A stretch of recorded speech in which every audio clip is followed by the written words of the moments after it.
میرے پیارے آقا صلی اللہ علیہ وآلہ وسلم مکے کے بازاروں میں جاتے اور اعلان کرتے تھے، یا ایھا الناس قولوا لا الہ الا اللہ تفلحوا، اے لوگو لا الہ الا اللہ کہو، کامیاب ہو جاؤ گے، فلاح پا جاؤ۔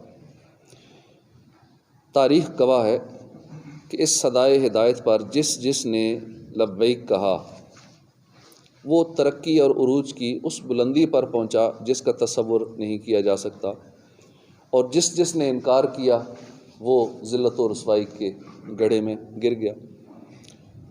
اب دیکھیے، ابو جہل نے انکار کیا، اس کا نام و نشان تک باقی نہ رہا۔ صدیق اکبر نے کلمہ پڑھا، کس بلندی پہ پہنچ گئے۔ ابو لہب نے انکار کیا، تباہ و برباد ہو گیا۔ فاروق اعظم نے کلمہ پڑھا، کیسا بلند رتبہ پایا۔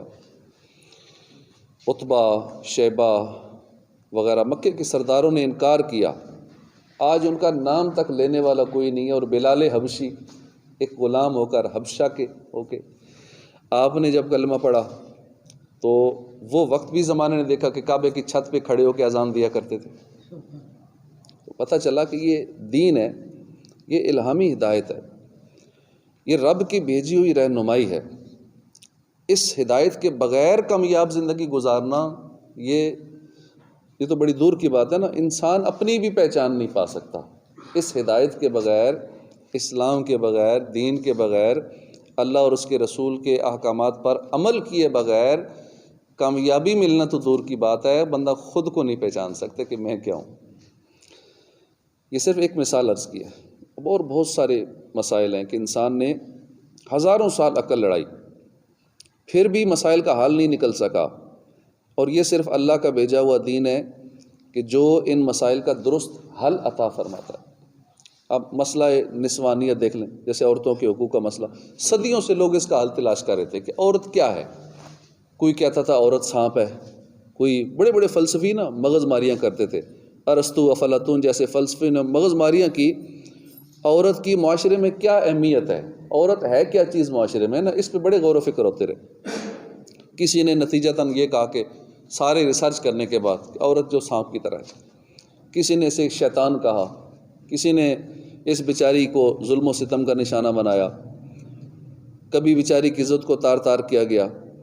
اور آج کل اس ترقی یافتہ دور میں بھی دیکھ لیں، عورت کو بس ایک اشتہار کے طور پہ، جو دین سے دور لوگ ہیں، جو دیندار ہیں وہ تو پردے میں سنبھال کے رکھتے ہیں، قیمتی ہے، انہیں پتہ ہے کہ عورت کی کیا اہمیت ہے، یہ تو قیمتی ہے، جو چیز جتنی قیمتی ہوتی ہے اسے اتنا پردے میں سنبھال کے گھر کے اندر رکھا جاتا ہے۔ لیکن جو دین سے دور ہیں انہوں نے عورت کو ایک اشتہار کے طور پہ ہر ایڈورٹائزمنٹ میں عورت کو استعمال کرتے ہیں۔ پوری دنیا میں دیکھ لیں، دیگر ممالک میں دیکھ لیں، تو آج بھی جو دین سے دور ہیں، جو عقل پرست ہیں، دین سے بیزار ہیں، غیر مسلم ہیں، انہوں نے عورت کو صرف ایک اشتہار بنا رکھا ہے۔ یہ صرف دین اسلام ہے کہ جس نے بتایا کہ عورت اگر بیٹی ہے تو پھر وہ رحمت ہے، عورت اگر ماں ہے تو اس کے قدموں میں جنت ہے، عورت اگر بہن ہے تو وہ پھر عزت ہے۔ یہ اسلام نے ہمیں سکھایا۔ عورت اگر بیوی بن کر گھر آ جائے تو اس کے ذریعے بندے کا آدھا ایمان محفوظ ہو جاتا ہے۔ کتنی اہمیت دی یہ دین اسلام نے، یہ سارے مسئلے حل کیے۔ صرف معاشیات کا مسئلہ دیکھ لیں، پیسہ کمانا کیسے ہے، خرچ کیسے کرنا ہے، صدیوں سے اس پہ بحثیں ہو رہی تھیں، مگر عقل اس کا کوئی حل نہیں نکال سکی۔ مارکسزم، کیپٹلزم وغیرہ کتنے انقلاب آئے، کیسی تحریکیں اٹھی، مگر مسئلہ وہیں کا وہیں۔ یہ صرف دین اسلام ہے کہ جس نے یہ سارے مسئلے حل کیے۔ جو غریب تھے مزید غریب ہوئے جاتے تھے، جو امیر تھے وہ امیر تر ہوتے جاتے تھے، کہ اسلام ہے جس نے اس مسئلے کا حل دیا۔ اور تاریخ گواہ ہے کہ عمر بن عبدالعزیز، انہوں نے 2.5 سال کے عرصے میں ایسا ایک نظام بنا دیا، ایسا حکومت کا سسٹم بنا دیا کہ زکوٰۃ لے کر نکلتے تھے کسی کو دینے کے لیے، ملتے نہیں تھا بندہ کوئی زکوٰۃ لینے والا، سارے امیر ہو گئے تھے۔ ہزاروں مسئلے ہیں کہ جن پر انسان نے صدیوں تک مغز ماری کی، عقل لڑائی، مگر کوئی حل نہیں نکل سکا۔ یہ دین ہے، اللہ کی بھیجی ہوئی ہدایت ہے جس نے ان مسئلوں کا بہت بہترین حل نکالا۔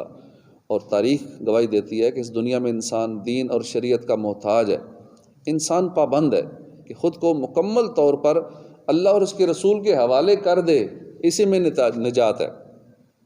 پھر ان کی مرضی کے مطابق زندگی گزارے، اپنے گھر، اپنے کاروبار، اپنے تمام معاملات میں شریعت کو معیار رکھے، انشاءاللہ الکریم دنیا میں بھی کامیابی ملے گی، آخرت میں بھی کامیابی ملے گی۔ اگر انسان نے ایسا نہ کیا تو پھر دنیا میں اگرچہ تھوڑا عرصہ عیش کر بھی لے لیکن آخرت برباد ہو جائے گی، آخرت میں ذلت کا سامنا ہوگا۔ منقول ہے کہ ایک بادشاہ تھا، ایک شخص تھا، جوانی میں اس کو بادشاہت مل گئی۔ اب اسے بڑی پریشانی ہوئی کہ تجربہ تو ہے نہیں حکومت چلانے کا، اور تجربے کی کمی کے ساتھ اتنی بڑی سلطنت کیسے چلاؤں گا؟